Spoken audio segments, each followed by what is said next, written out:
3 bombers, fully fueled, engines cooling on the apron, and somewhere above the cloud layer, a Ukrainian drone was already counting down. This is the story of a strike that didn't begin with a launch order. It began with patience, weeks of silent observation, watching the same airfield cycle through the same routines, mapping the exact window when Russia's most dangerous aircraft were at their most exposed. Strategic bombers that had been hitting Ukrainian cities with cruise missiles for years. Tu-95MS Bear variants, Tu-22M3 backfires, each one capable of carrying 6 to 8 Ho-101 cruise missiles. Each one parked on an open apron during a turnaround cycle, worth more than the annual budget of a small district. Ukraine couldn't touch them in the air. The bombers flew from altitudes and distances that made interception nearly impossible. But on the ground, between sorties, during the window when crews disembarked and ground teams moved in, that was different. That was something Ukraine could plan around. I'm your host at East Alert, where we analyze the battles that change wars. Today, we're reconstructing one of the most tactically sophisticated long-range drone operations of this conflict.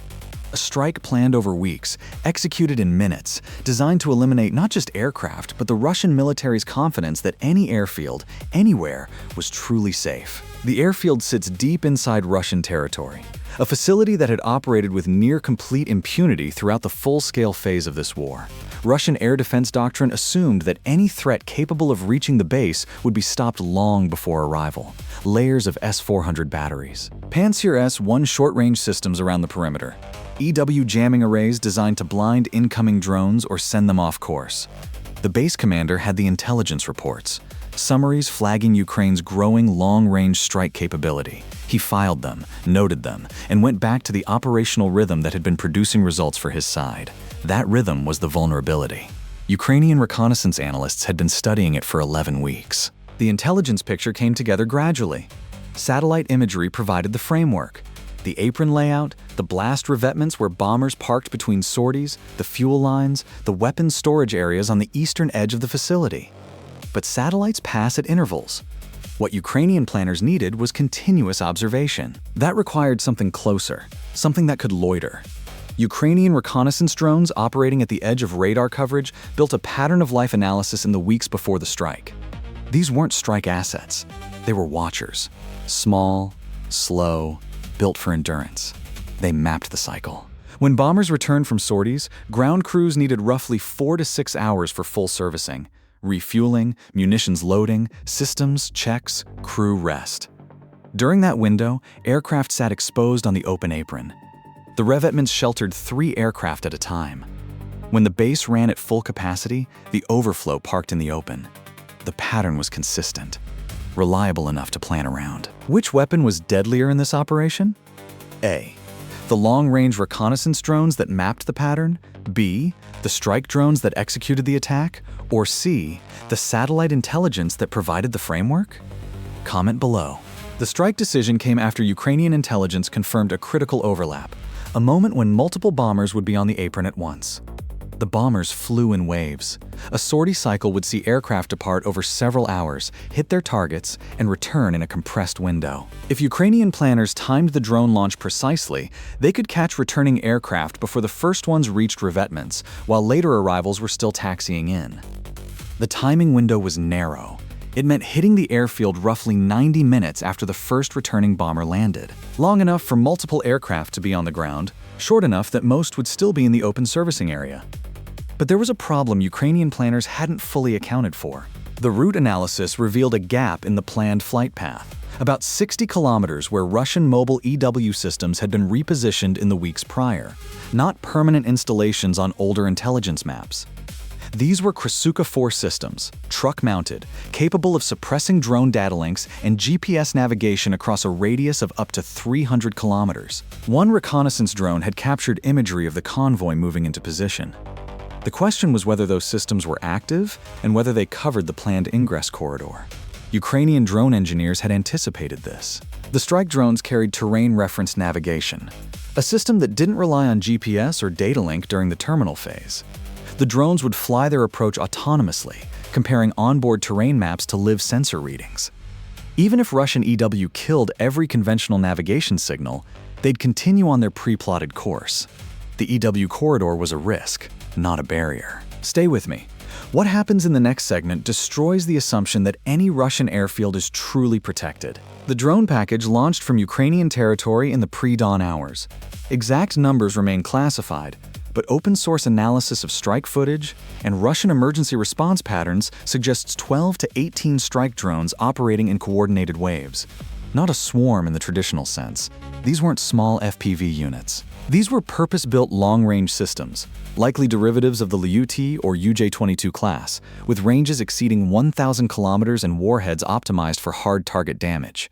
They flew low. Not theoretically low, the kind of low that puts aircraft below hill contours, following terrain features that radar struggles to track continuously. Russian early warning radar handles conventional aircraft and ballistic threats well. Against small, slow-moving targets with limited radar cross-section hugging the terrain, effectiveness drops sharply. Ukrainian planners had studied this. Years of operational data from the conflict had mapped exactly where Russian radar coverage had holes. The flight took several hours. During that time, Ukrainian strike coordinators watched the airfield through every available sensor. The reconnaissance picture had to stay current. If bombers moved to revetments ahead of schedule, the plan would need adjustment. If additional Russian aircraft arrived unexpectedly, targeting priority would shift. At approximately 3:17 a.m. local time, the airfield's pattern was exactly where Ukrainian intelligence predicted. Two Tu-95MS bombers confirmed on the main apron, a third aircraft. Imagery suggested a Tu-22M3. In the taxiway approach, still moving toward its parking position. Ground support vehicles clustered around the first two aircraft. Fuel lines connected. Weapons loading teams, staging munitions nearby. How many aircraft did Ukraine destroy or damage in this strike? A, 2, B, 3, or C, 4? The answer comes at the end. The Russian Pantsir S-1 systems around the perimeter were active. Search radar scanning, finding nothing. The incoming drones, flying at terrain-following altitude on autonomous navigation, produced radar returns that blended with ground clutter. The kind of return that operators who had run thousands of uneventful shifts watching clean skies might dismiss as noise. The S-400 battery 12 kilometers from the airfield was the more serious threat. Its engagement radar had greater sensitivity and could, under the right conditions, detect the incoming drones at range sufficient for an intercept attempt. Ukrainian planners had worked this problem carefully. The drone package approached from multiple vectors, separated by timing intervals designed to saturate any engagement system that did acquire them. If the S-400 locked onto the lead drones, the follow-on units would already be inside minimum engagement range. It was a calculation, not a guarantee. At 3:22 a.m., Russian radar operators registered anomalies. The S-400 engagement radar began tracking what appeared to be multiple slow-moving returns at low altitude, approaching from different bearings. Standard protocol required identification and threat assessment before engagement. The returns didn't match any known hostile aircraft signature. Too slow for missiles, too numerous for a single malfunction. The operators escalated. That escalation took 4 minutes. In those 4 minutes, the lead drones crossed the airfield perimeter. The Pantsir S-1 systems at the perimeter picked up targets inside their engagement zone and fired. They destroyed at least 2 incoming drones, possibly 3. It was exactly what Russian air defense doctrine called for, and it wasn't enough. The strike package had been sized to absorb Pantsir attrition. The surviving drones continued on their pre-programmed vectors. The first impact came at 3:26 a.m. The lead drone hit the fueling area adjacent to the second aircraft on the apron. The warhead detonated into partially loaded fuel lines. Not the tanks themselves, but the ground refueling infrastructure. Fire spread rapidly across the apron surface. Subscribe to East Alert if you want to understand how modern warfare actually works. Because what happened in the next 90 seconds is why strategic depth no longer protects Russian military assets. The second and third impacts hit the aircraft directly. Satellite imagery confirmed catastrophic structural damage to at least one Tu-95MS. The fuselage opened along multiple sections. Whether the munitions aboard detonated or were inert, crews typically don't reload weapons until final launch preparation. The airframe was beyond repair. The second aircraft on the apron took damage to the wing and engine nacelles. Combat footage circulating in the hours after showed sustained fire from that location, suggesting fuel in the wing tanks had ignited. The Tu-22M3 on the taxiway had a different outcome. Its crew, or the ground team managing its arrival, appears to have recognized incoming fire almost immediately after the first impact. The aircraft diverted from its planned parking position and moved toward a protected revetment at the far end of the apron.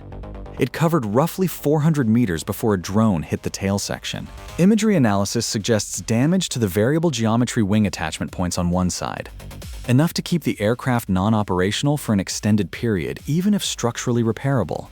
The entire engagement, from first impact to final strike, lasted less than 4 minutes. Ground crews working around the aircraft when the first impact hit had no warning and no time. Russian Ministry of Defense statements afterward were characteristically sparse.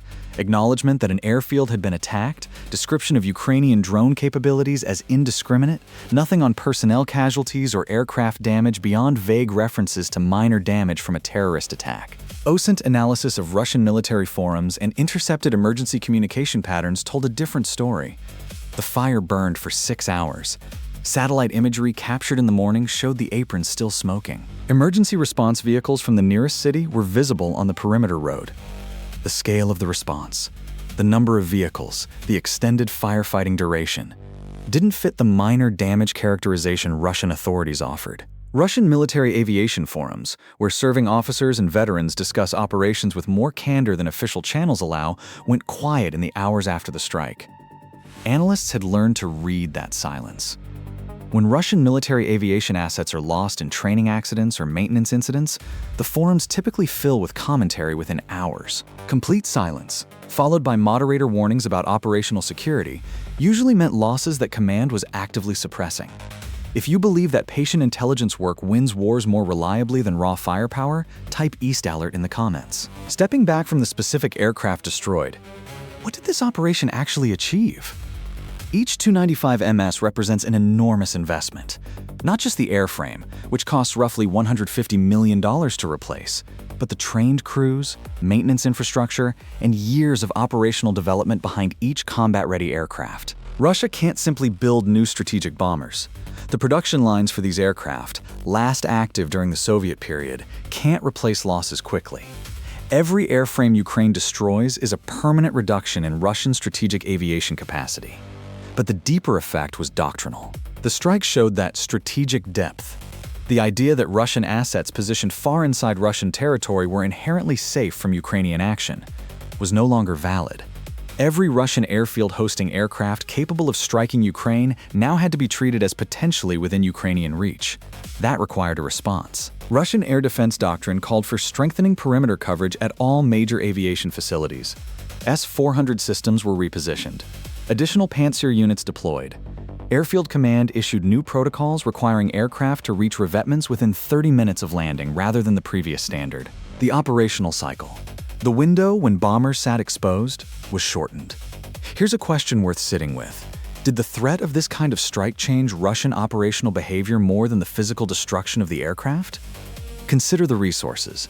Every S-400 battery repositioned to protect an airfield is one unavailable for frontline air defense. Every Pantsir unit on perimeter security is one not protecting a logistics hub or command post.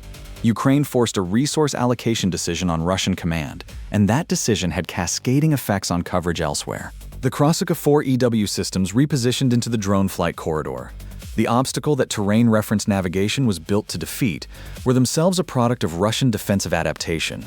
Russia had been moving mobile EW systems throughout the lead-up period, trying to close coverage gaps that earlier Ukrainian long-range drone operations had used. They hadn't closed all of them. Pre-strike reconnaissance found the gap the strike package used. But the repositioning effort showed Russian command was paying attention. What would NATO air doctrine have called for in this situation? Comment your analysis. The tactical decisions on both sides here have implications well beyond this conflict. This connects to a dynamic that has defined this phase of the war. Russia responds to Ukrainian tactical innovation with defensive adaptations. Ukraine studies those adaptations and develops countermeasures. The cycle produces increasingly sophisticated operations on both sides.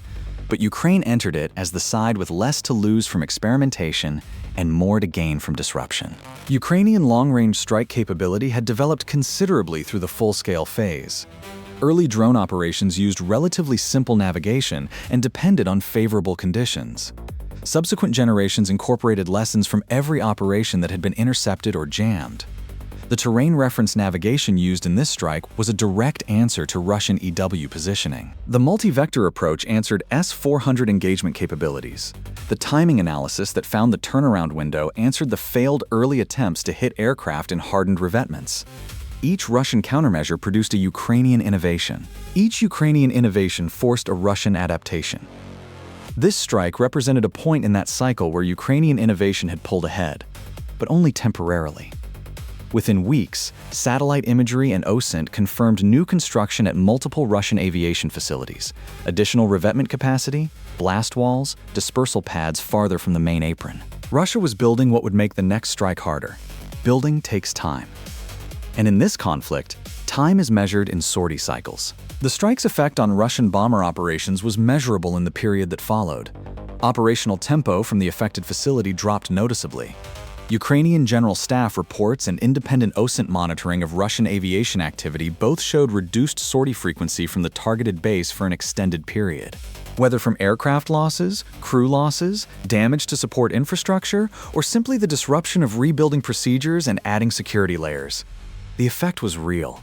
Ukrainian cities received fewer 101 cruise missiles from that specific base in the weeks after the strike. In the calculus of this war, fewer cruise missiles means fewer apartment buildings reduced to rubble, fewer hospitals hit in the pre-dawn hours, fewer civilian deaths recorded by Ukrainian civil defense.